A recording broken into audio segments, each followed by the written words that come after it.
Welcome to season 10 of the Solihull Moors Road to Glory save. And after our first season in the Premier League last season, where we finished 11th, we're going to use our very nice £65 million transfer budget to try and make sure we can improve on that this season. Plus, I have some news about our ever expanding stadium. Welcome to the video, folks, and the stadium is where we start with because I am very confused. As you'll remember from last season, I went to the board and asked them to expand the stadium, and I also saw on the Club Visions page that they already had plans to expand the stadium anyway. So I said we're forward on through the game until I get news on the stadium expansion that I've asked for. And it was like 24 hours later, we got told that they were going to be expanding the seats by 7,654. And as it says here, we're due to move back into the 19,915 capacity Solihull Moors Stadium after planned expansion. And we're currently playing at Villa Park. And by the way, the gate receipts are lovely. We had a league game recently against Arsenal, and it was at home or at Villa Park. And we got about £800,000 in gate receipts for that. A normal league game against a lesser opposition, so to speak, gets us around £550,000 in gate receipts. So we're going to have a very nice season for money when it comes to bringing in all of this.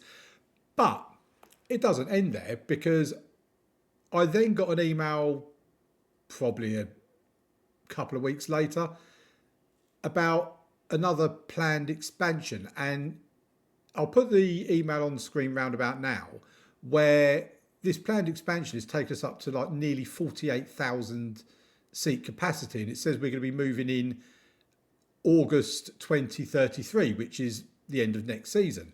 Or it says at the end of next season, which is August 2033, which is the end of next season, or the end of this season. But when you look at this, we're moving back into the stadium on the 12th of April. So I'm not really sure. I don't know if it's a glitch in the game or if I found a bug because I asked for something that they already had plans to do. I'm really not sure what's going on in that respect, but we might, by the start, like this time next season, we might have a stadium with a capacity of just under 20,000, or we might have a stadium with a capacity of just under 50,000. We'll have to wait and see what happens in game. If we have a look at the schedule, we've had a decent start to the season, I'd say. We had our friendlies, they were what they were.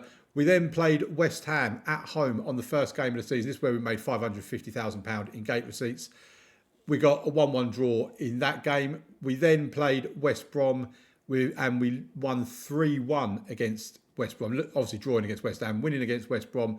Ryan McArdle, Musa, who is their new striker, who also scored against West Ham as well. We're getting to the transfer shortly. I've done this a bit the wrong way round, but the whole stadium stuff has befuddled my brain. Matthew Henderson Hall also getting on the score sheet.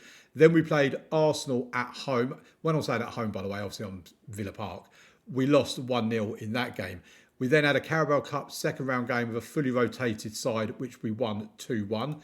We then played Manchester City away from home in the league. A 2-2 draw. I will absolutely take that. That is a really good result. Falk van Zeist with our two goals. Noah Cooper with an own goal and Erling Haaland with a goal. Felt a bit sorry for Noah Cooper. It was one of those own goals where it hits the goalkeeper and they have no knowledge of it really. Erling Haaland took a shot. It was going wide. It hit Cooper and went in. So not really his fault. But anyway, then we played Newcastle with a bit of a rotated team, mainly a first choice side. We had our backup goalkeeper in goal though, because I am playing him in the cup competitions. And we went through on penalties, a 2-2 draw. Musa, he's so good they named him twice. And Jake Garrett from the penalty spot. Next up in the league is Norwich. We then play Liverpool. But then we got like Bournemouth, Sheffield United. Newcastle will be difficult, I'd imagine. Crystal Palace, Leeds, Leicester. There's every possibility we could get off to a really decent start to the season. You get down here where we have the likes of Tottenham, Man United, Man City, Chelsea, all one after another. I mean, that could well be 4 defeats, one after another there. So if we can build up a bank of points before we get to December, because December is looking like being a very difficult month, then I'll be pretty pleased with that. And by the time you see me again at the beginning of February after the transfer window's closed, we would have also played Arsenal and Liverpool for the second time in the season as well. So if we can be around where we finished last season, really 11th, I will be very pleased with that. So as we look at the moment, we are 14th in the table. Everybody else has played by now, or most everybody else. We've played 4, we've won 1, drawn 2, lost 1. That's not a bad start to the season at all. I'm not going to get adventurous and say I want to break into the top half. Like I say, if we finish on 11th, I will be absolutely delighted with that as a league finish. I really, really will. Right, let's get into the transfer market and have a look at what we've done transfer business-wise. And we have done quite a bit. In terms of players leaving, there's not really anything to bring up to speed on there. That all happened in January and at the end of the season when we let people go. But we have brought players in. Christian Messina and Gustavinho are 2 players from the email you get at the end of or at the beginning of April. Christian Messina comes in from Chelsea. He's a left. We're training him to play here. He's got 1.5 star current ability. He did have up to 5 star potential when we brought him in. He's dropped down to 3.5 to 4.5 now. And then Gustavinho was another player we brought in from Manchester City. Again, he did have 5 star potential. He's dropped down to 3 to 4 star potential. He's got some decent stats for a striker. You never know. He might play some part in our team. We're kind of looking for players that can come through as potentially homegrown at nation, homegrown at club, that kind of thing, fill up some quotas. We then went, I say big, I mean, this isn't big compared to what we did buy in the end, but Musa from Wolves, 15 million raised into 17.75 million. He's our number 1 striker now. He looks very good. He's got off to a good start. 2 goals in 4 games in the league, 1 in 1 in the Carabao Cup, 3 goals in 6 appearances in all competitions. Yeah, like I say, he's looking very decent. He's only 23 years old as well, so he falls into that young person's mould that we have. Very pleased with him. Ronan Dupont has come in from Tottenham for 7 million, was that? Yeah, 7 million. And again, 24 years old. He's a youngster. He's been brought in primarily as a centre-back for us. Bit of a backup centre-back, but better quality than what we've had. He can also play in the anchor role in midfield as well to a semi-decent standard or very decent standard. So he's looking like a pretty decent option as well. He's made 4 appearances for us so far this season, all from the subs bench at 6.80. I think he's going to be a very good player. And at £7 million with a current, no, I didn't mean to click on Tottenham, at £7 million with a current value now of 17.75 million. Is there a release clause in his contract? Yes, a £27 million. So if anyone matches that release clause, there's a £20 million profit for us, basically. With Musa, we just check his contract, minimum fee release clause, clubs in the UEFA Champions League, £30 million for him. So again, we bought him for 15. If we sell him for 30, that's double our money on him. So can't complain at that. Then we move over to this part of the season and we'll get to the ins in a minute. In terms of the outs, Ian Holder has gone out on a free transfer to Estrella. Vali Canate, we sold him for 2.9 million. We bought him for 1 million, so a little bit of profit on him. Claudio Tacardi has gone to Almira for £1.9 million. We bought him in on a free transfer, a little bit of profit on him as well. Tanaka Dina has gone out on loan, as has Nathan Coxall and Kirk Purcell. In terms of the players in, we have got another free transfer. You know I do like my bargains. Ben Nink has come in from Dusseldorf. He's a starting centre-back for us. 25 years old, German, not international. Previously of Dusseldorf, decent physicals. He's got some decent attributes about him. He's made 4 appearances for us at 6.82. He played in the Carabao Cup as well at 7.20. He just looks a very decent player. And he can also play in the defensive midfield and a little bit out on the left-hand side as well, if we need him to. Karanja Griffith has come in for £300,000 from Newcastle. He's in our under-21s. He's another striker option. 20 years old, 2-star current ability with 3 to 4-star potential. Again, he's just one of those players I bought in that may be able to fill a squad position in the future. If not, we might be able to sell him for a little bit of profit. Then we get the 2 bigger boys. Falk van Zeist, £5.5 million from Willem II. 23 years old, central midfielder, can play the advanced playmaker and the Mazzala. He can also play a little bit in a deeper position, not really as an anchor unless we want to go down to 2 stars, but he can play in a cam role as well if we need him to. He's made 4 appearances for us in the league, all from starts, 2 goals and an assist at 7.07. He's already proved to be a very good signing. Like I say, he's come in for 5.5 million, value of up to 14 million at the moment. No release clause in his contract as well, which is very, very nice. Then we get to the main man, Isaac Babadi from Ipswich for £40 million, rising potentially to, I think, £50 million. He looks really decent. If we look at his physicals, even his mentals and his technical, he looks a cut above anything that we've got at the moment. He is playing in this position here, so he's kind of playing in Ryan McArdle's position. We've moved Ryan McArdle to the Mazzala role, and Teddy Rowe has kind of dropped out. But he's made 2 league appearances for us. Hasn't got a goal, but has got an assist at 7.05. That Carabao Cup appearance is not for us because he's cup tied in that competition. He played in there for Ipswich.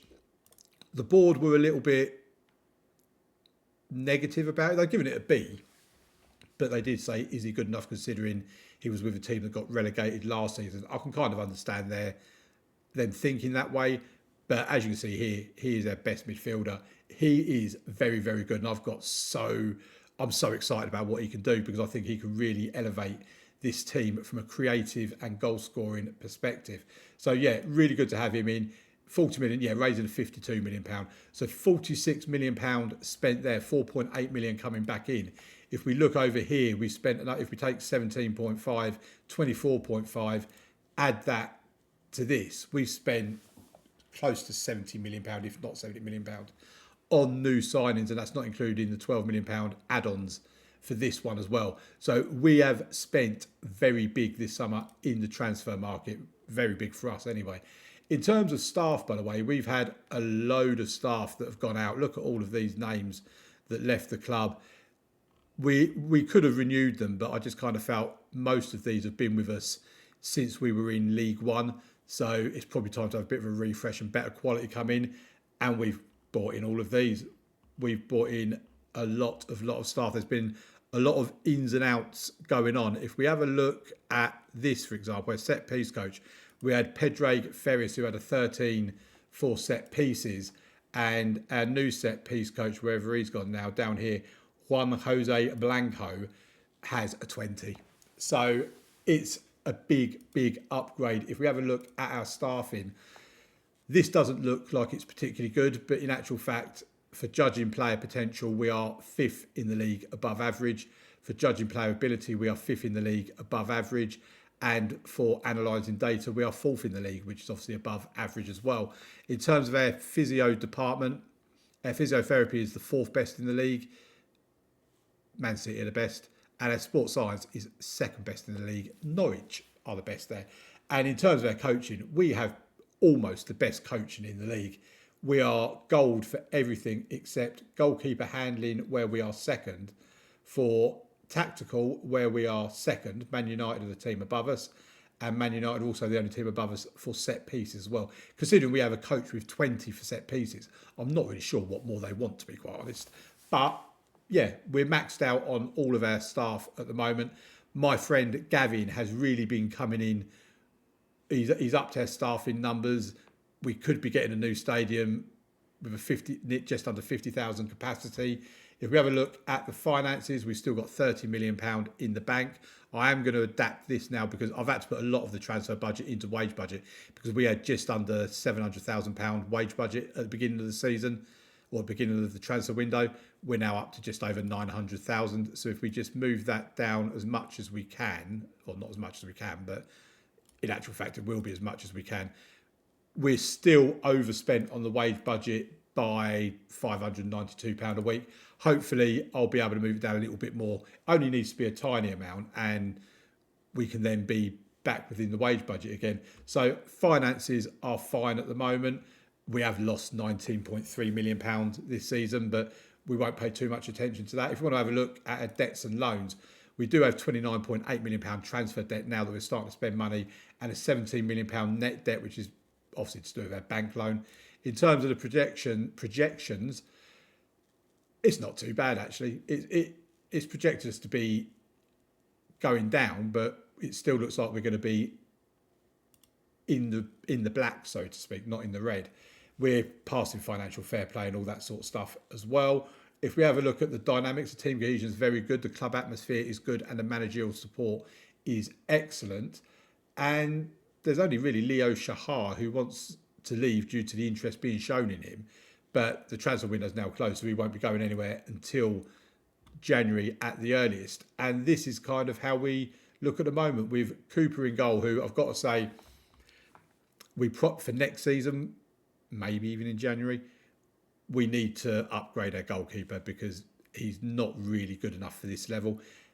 Adam at left back, Chachua right back, Nink and Flower in the middle. This midfield, bearing in mind, Garrett is not usually there. It would usually be Berto that is there.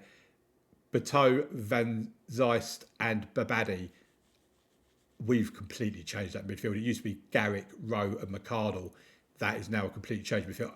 I do still have a very, very big soft spot for Ryan McArdle. I still want to keep him around. But if we compare him, I haven't done this comparison before, so I don't know how it works out.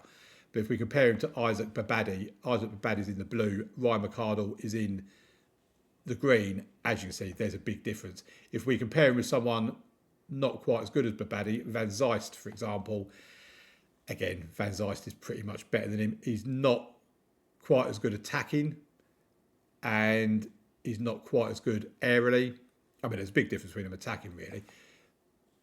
But yeah, just generally speaking, we are improving our squad. And that's what it's all about at the end of the day. We've got Kumas, I've moved out to the left now that we've got Musa up on the right. Up through the middle.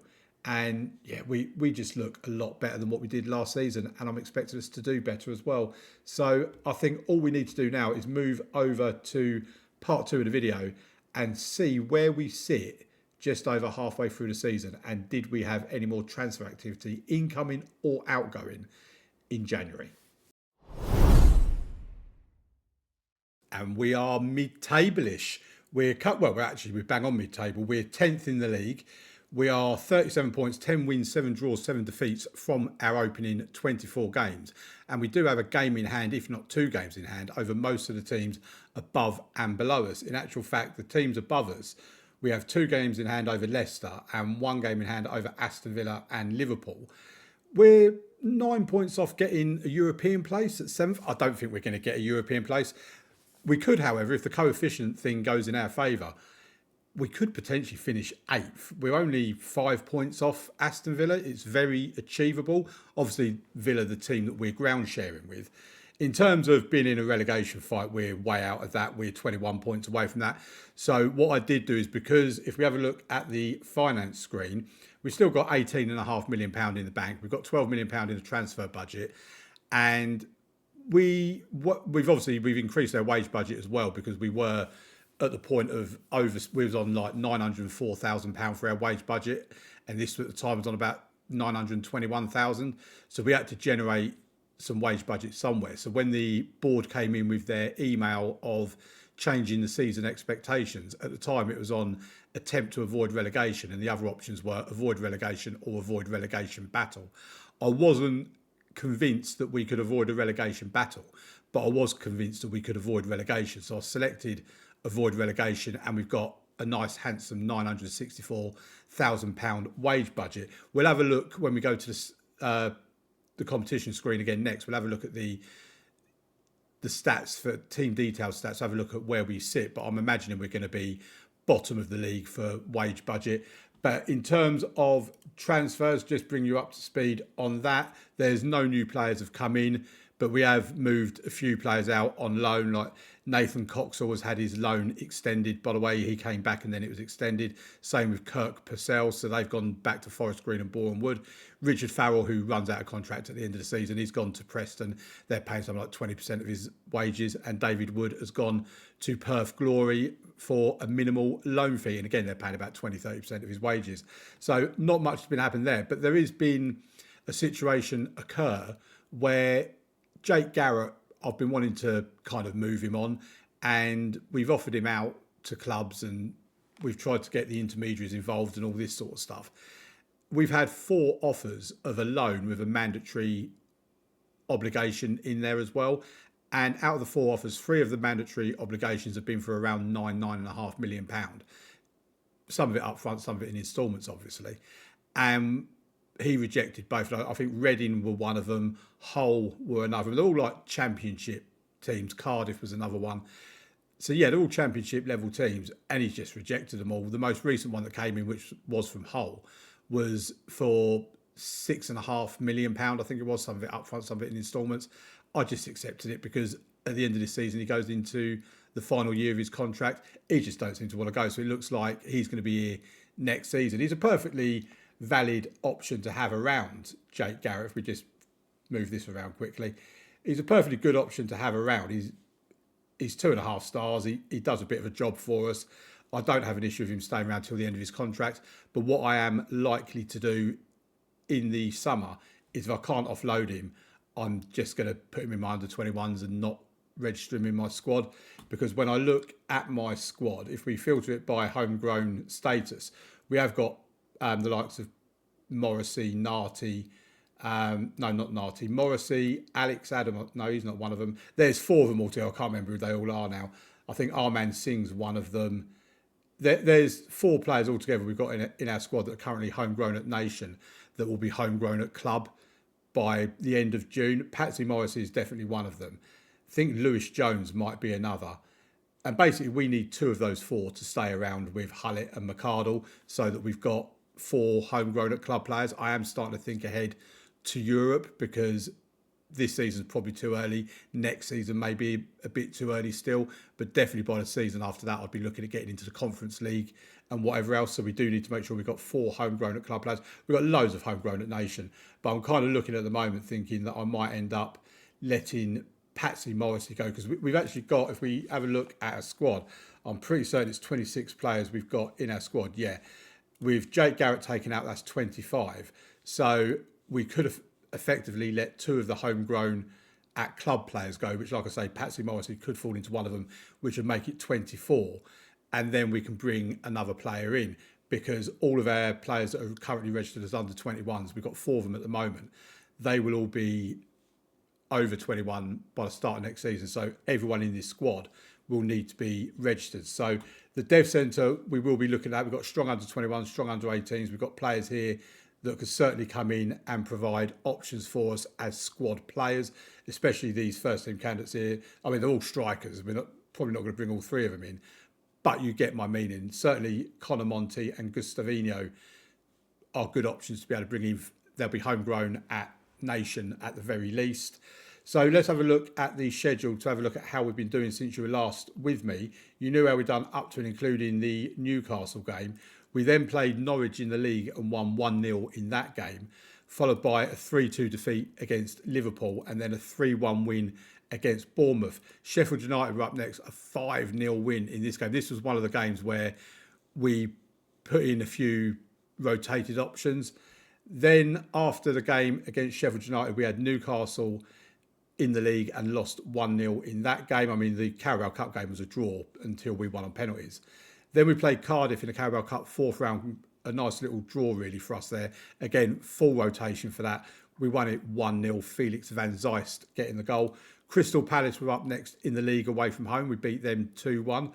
Leeds United were up next in the league, and we went on quite a poor run here.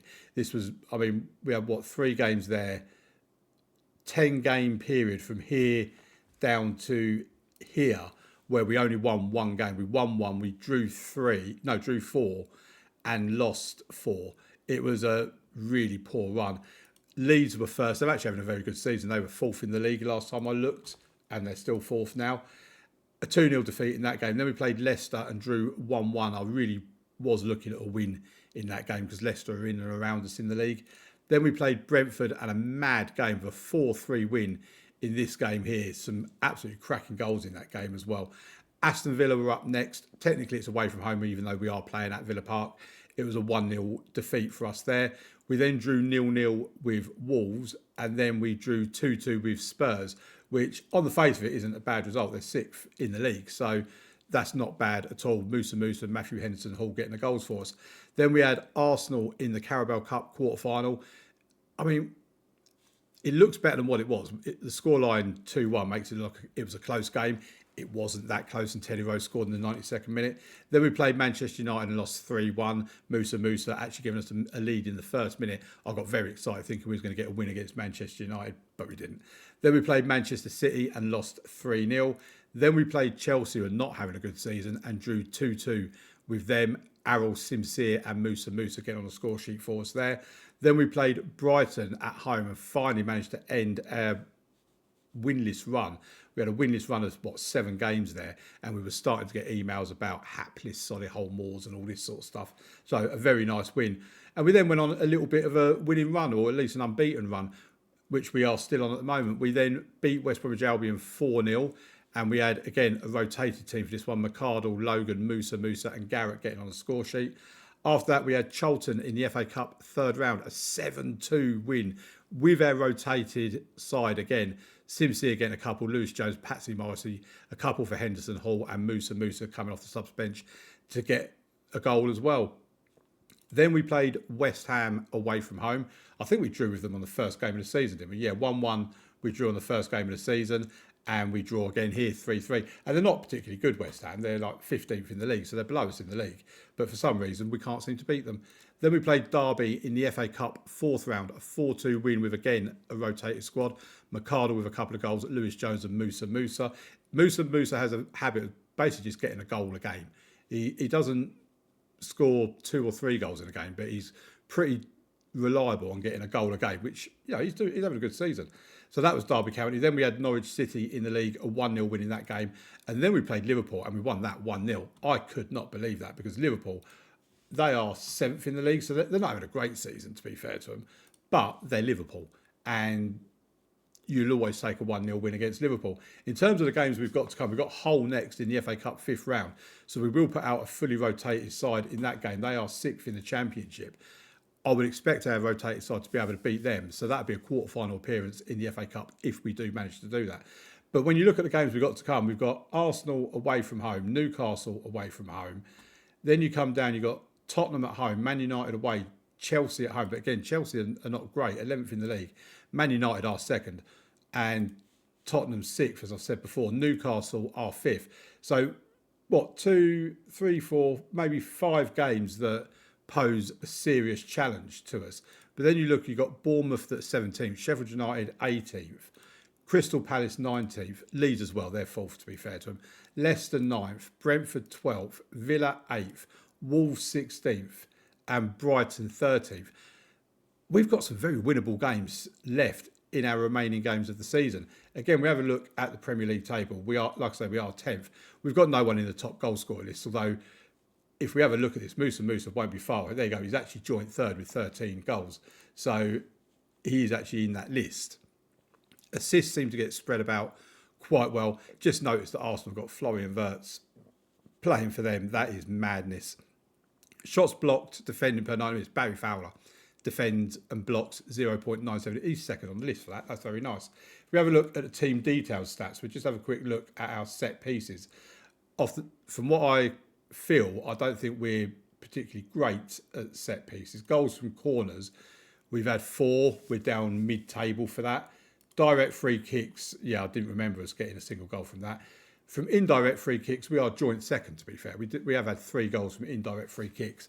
But mid-table for corners probably sits about right, to be fair. In terms of defending set pieces, we are the worst. We have conceded more goals other than West Brom, than anyone else. 9 goals conceded from corners. We are not particularly... we're fine at defending direct free kicks. We've not conceded any of those. But then again, as you can see here, there's only 4 teams that have conceded from direct free kicks. From indirect free kicks, we have conceded 3. We're one of the worst for that as well. So we need to get better at taking set pieces and defending set pieces. So that's something for me to look at in the summer. In terms of the salary per annum, we're rock bottom, and comfortably rock bottom as well. Our salary per annum is 40.2 million. The next worst is West Brom, who spend £13.5 million more than what we do per year. And then you combine it with someone like Manchester City that are 375, Arsenal that are 320. For us to be up and around here, we are performing wonders. We really are. I am an amazing manager. And because I'm an amazing manager, I got given a new contract. I still had 2 years to run, or a year to run. My new contract ran out in the summer of 2034, and I was on £8,750. My friend Gavin came and saw me and said, Damo, do you want a new contract? We'll make it till 2037 and we'll pay you. That was 14,000 at the time. I upped it to 15,000 and he just agreed. No haggling, no disputing it. Just said, yep, fine, 15,000. So £15,000 a week. I don't think I'm anywhere near any of the other managers. We look at Ole Gunnar Solskjaer at West Brom.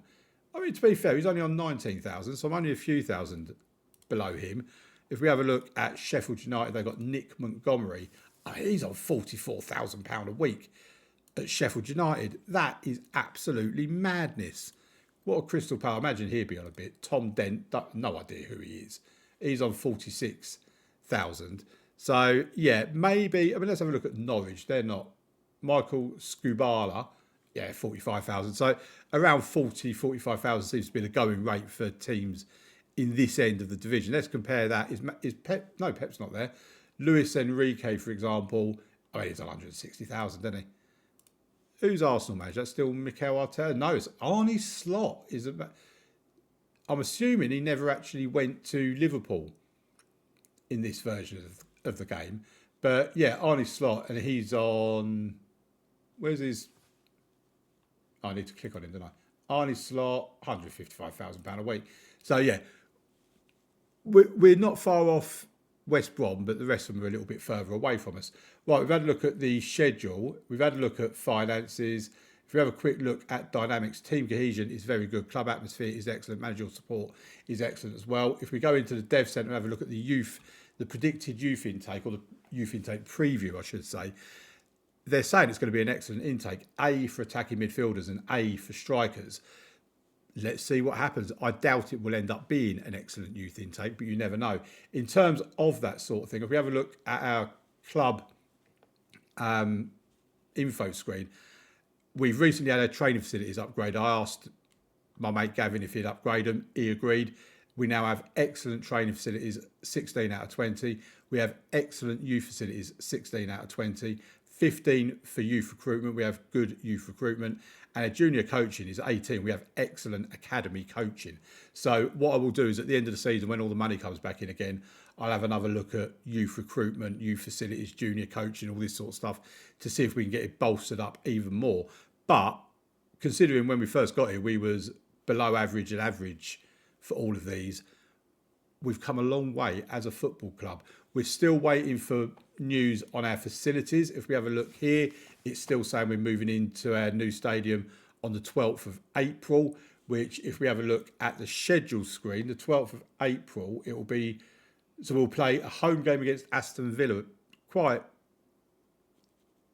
ironic that we're playing a game against Aston Villa as the home team at Villa Park, and then after that we move in. I mean, you might as well just keep us at Villa Park. There's only 2 home games to come. One's against Tottenham, which we're likely to get beaten in, and the other one's against Chelsea, which we're likely to get beaten in.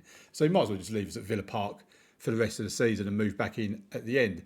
But saying that, like I said, with the email that we had in part 1 of the video, I don't know what's going to happen. I don't know if we are going to be moving back in, because we did have the email saying that we're going to have more of an expansion that's going to be to just under 50,000. So it's all a little bit uncertain at the moment. But again, good corporate facilities as well, worth noting. I mean, that's probably to do with Villa Park, to be honest. So probably not much point looking at that.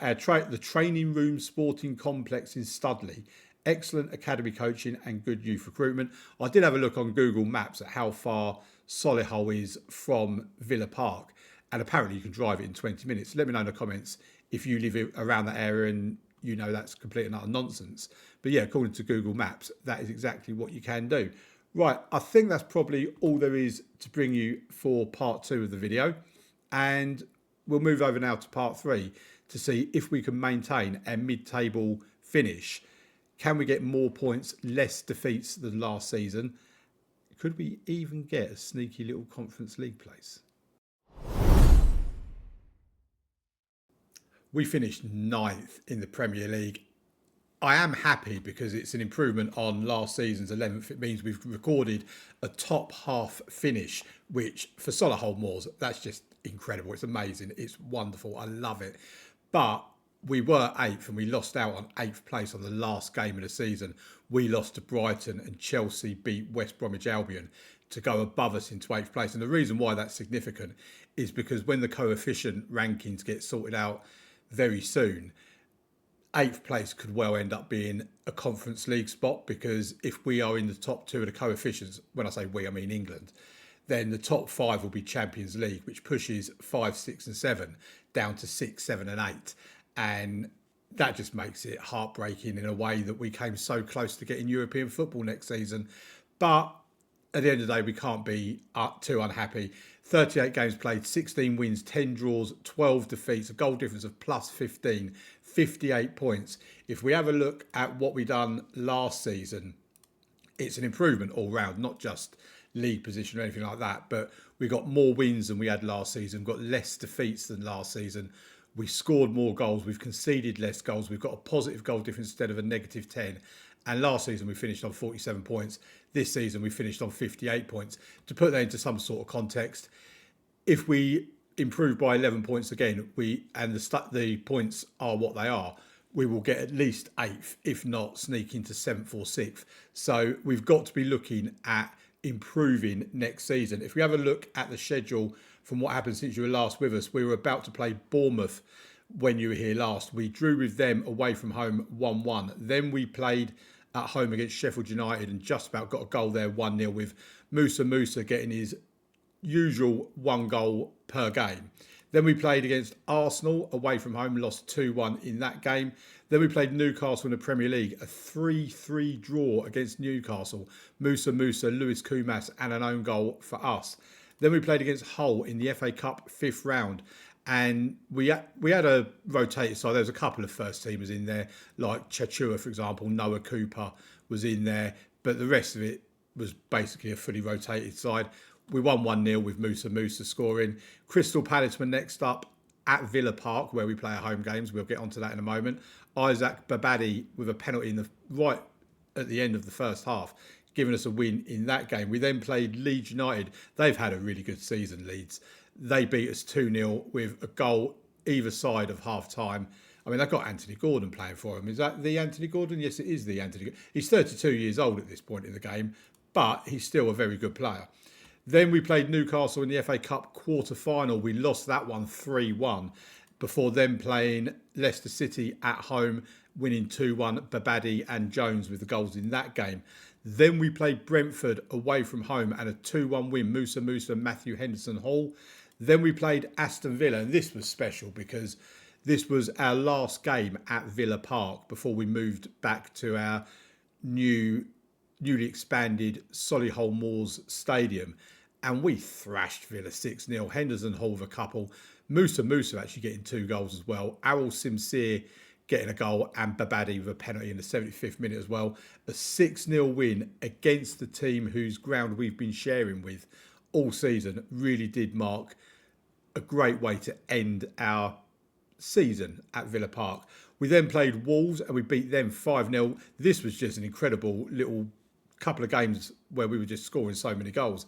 Lewis Kumas with a hat-trick, Musa and Teddy Rowe also on the score sheet. Then we had our first game back at the Solihull Moors Stadium.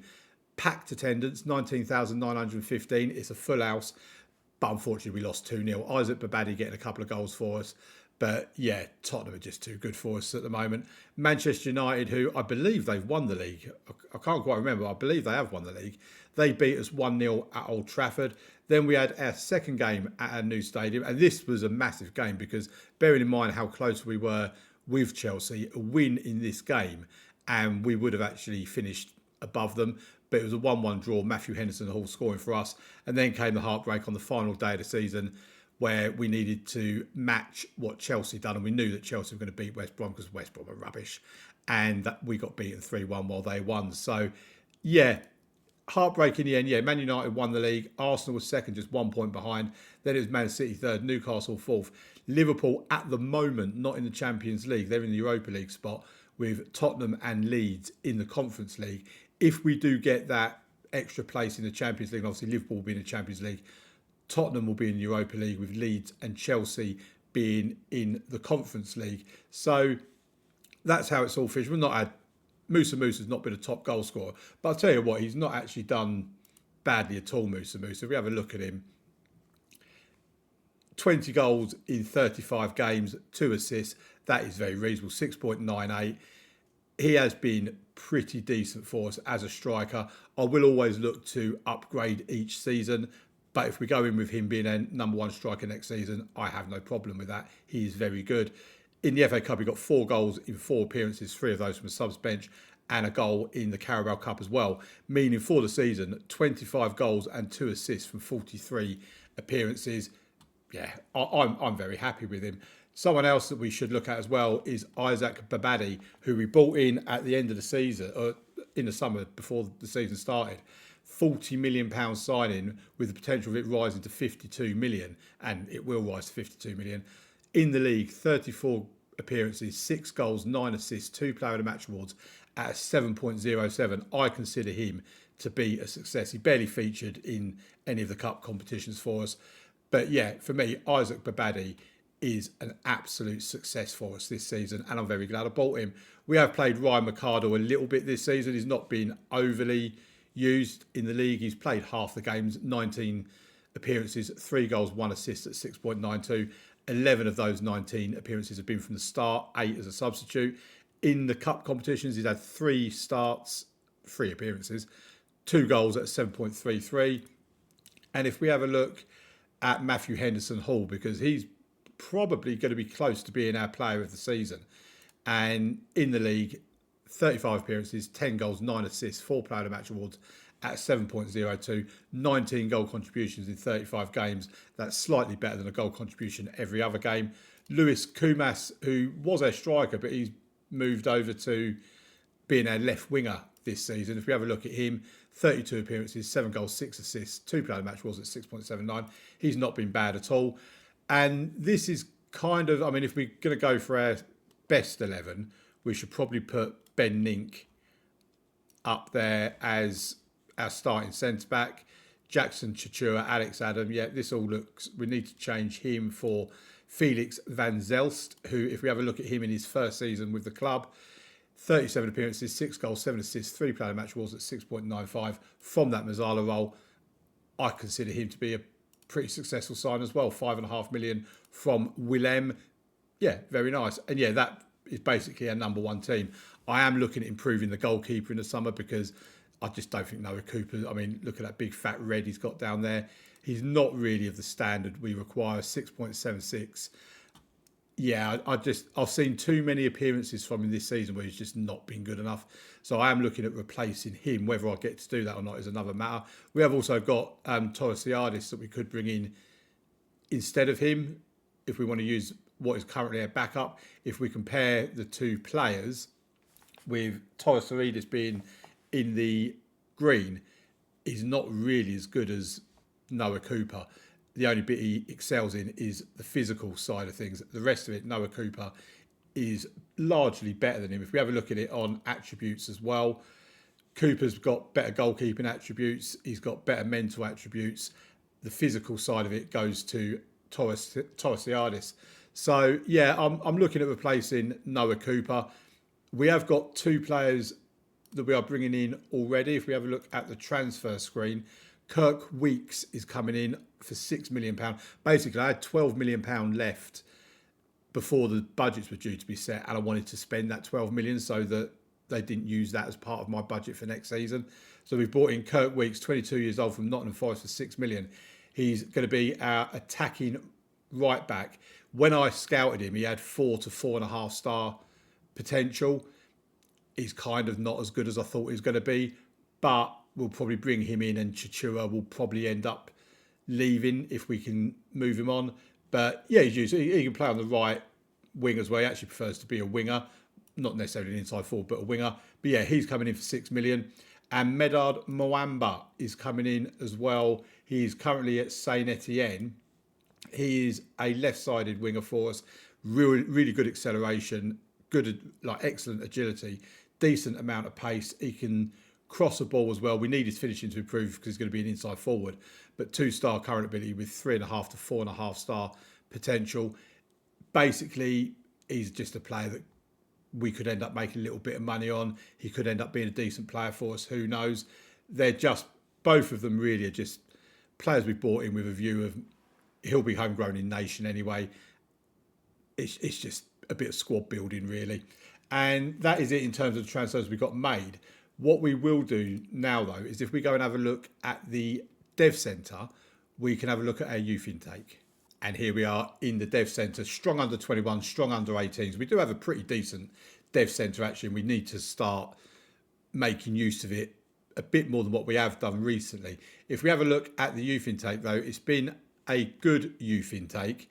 We've got a couple of elite talents here. Oscar Nyati as an attacking midfielder on the right-hand side and on the centre. We will go into his training now. We'll train him up as an attacking midfielder on the right as an inside forward. And we have that side on support. Lovely stuff. Then we've got Kevin Bradley, Welshman, again on the right-hand side. Do we want to play him on the right as well? Yeah, I think we will. So we'll go and use his training as well. We won't have him as a shadow striker. We'll have him on the right-hand side, inside forward on support. Lovely, lovely stuff. Then we've got a few top talents as well. Sam McElveny, again, another player on the right-hand side. We might even train him.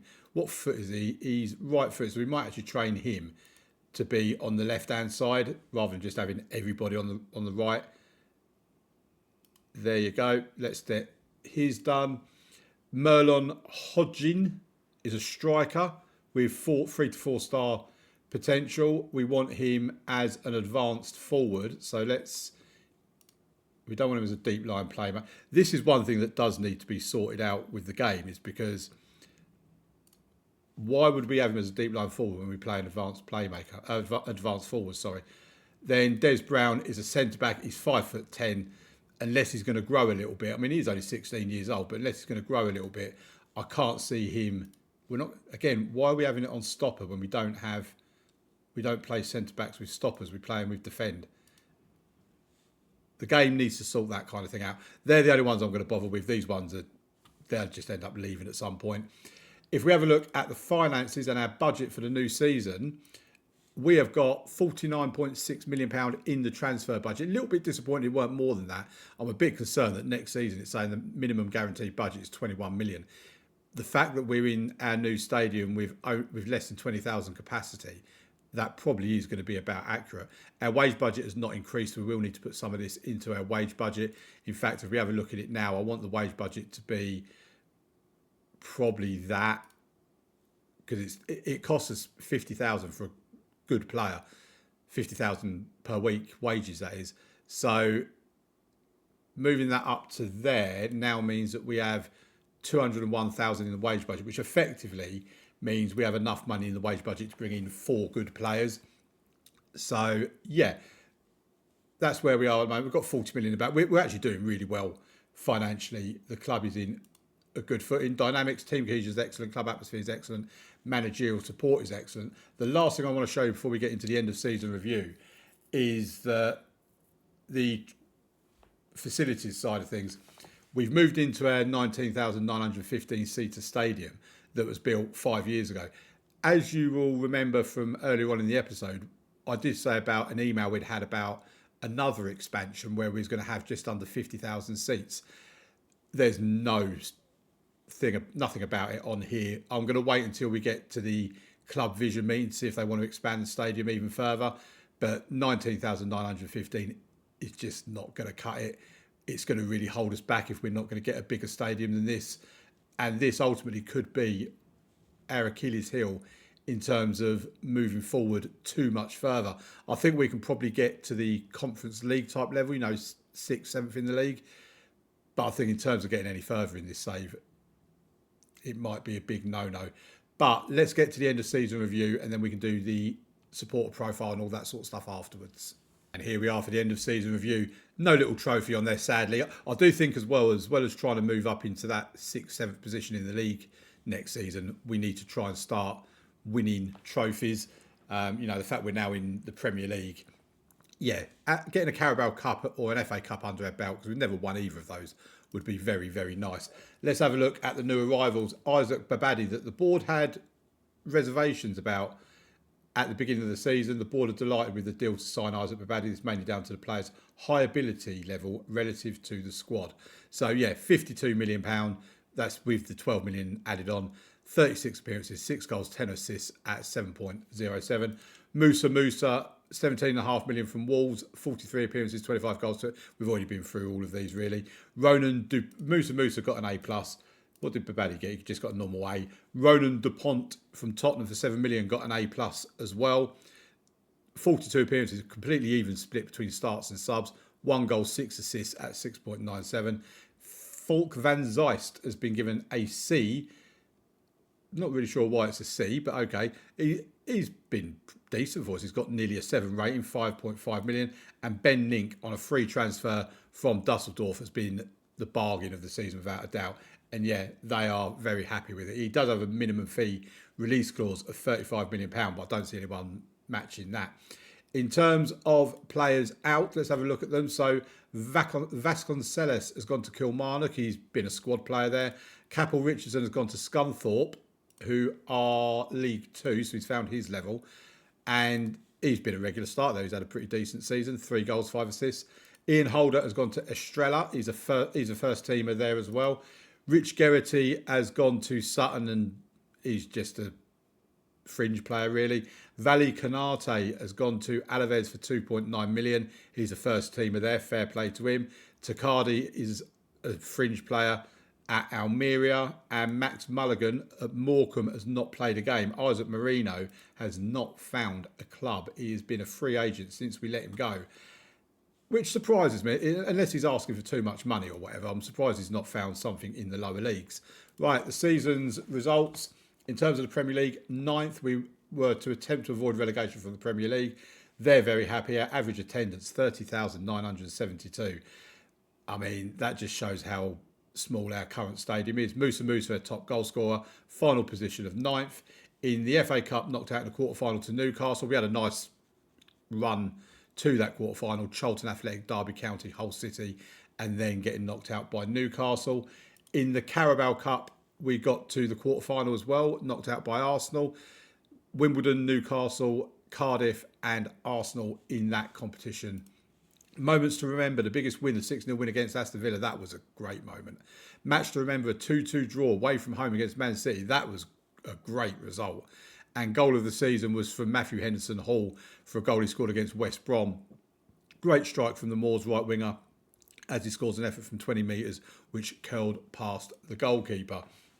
In terms of the finances, we are a 3.5-star national reputation. We're getting it up there. We just need to qualify for Europe for that to turn from national to continental.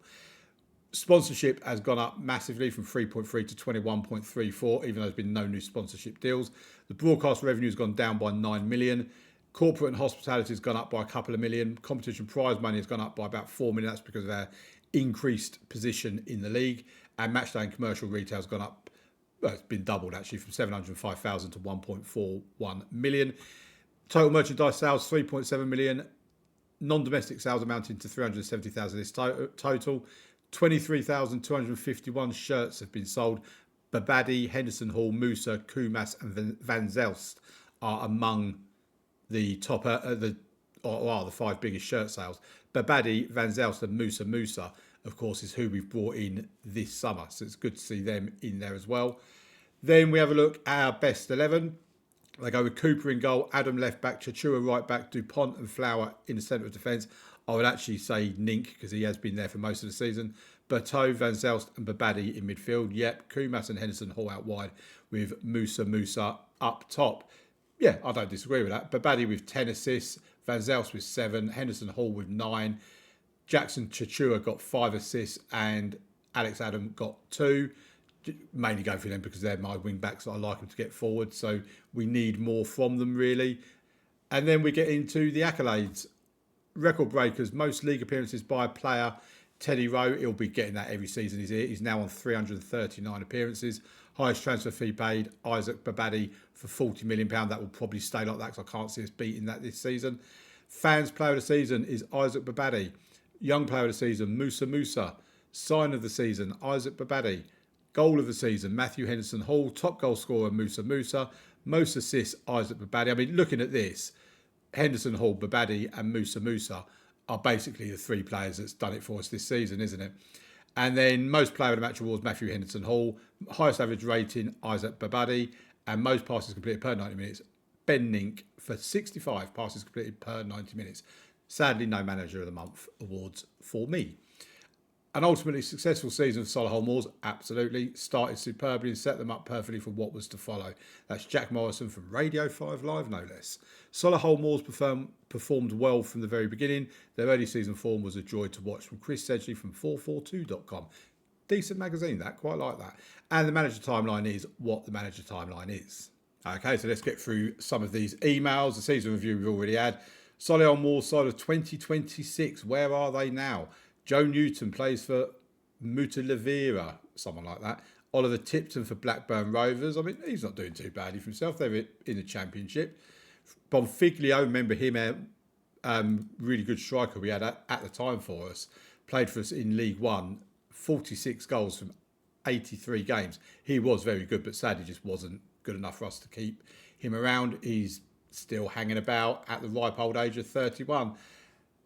But yeah, have a look at that if you want to have a look at it. Supporter profile, our fair weather has gone up to 15%. A corporate has gone up to 3%. Hopefully that means we get more money coming in for corporate facilities. Core is down to 22%. Supporters' influence on the board is moderate, and social media is £574,000. Not pounds, 574,000 followers, an increase of 192,000. Then we have the club vision and expectations meet. Again, they're just saying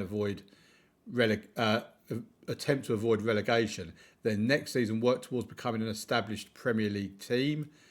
Same for the following season. And then the season after that, the same with my contract expiring. Okay, there's nothing on here. Spend the original transfer budget. Yes, Gavin, absolutely.